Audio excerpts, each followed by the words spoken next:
that I've done, like some of the sources of climate risks, climate risks or vulnerability, as you mentioned. One of it can stem from the fact that these areas have historically been areas where you have a lot of smallholder farmers, fragmented land holdings, which means that there isn't much scope to invest in terms of building resilience.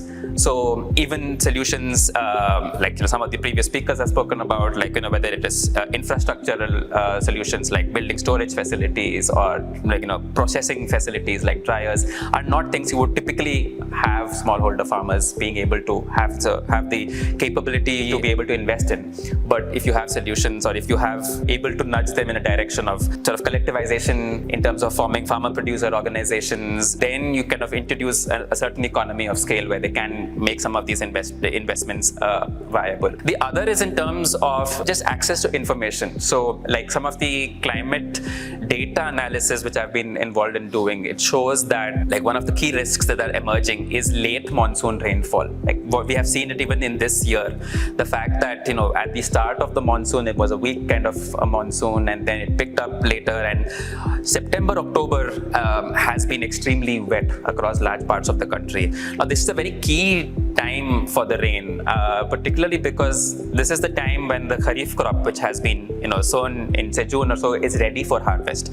And heavy rains at this time can mean that your standing crop that is ready for harvest is going to get washed away or destroyed. This another thing that it causes a problem is that it can also delay sowing of the Rabi crop. And the delays in terms of land preparation and sowing of the Rabi means that then the Rabi sowing will get delayed. And then you have the other source of climate risk, which is increasing temperature, number of hot days starting earlier in March. So what is actually happening to the Rabi season is, on the one hand, these delayed monsoon is kind of delaying the sowing time. And on the other hand, you have a squeeze in terms of the summers kind of approaching earlier.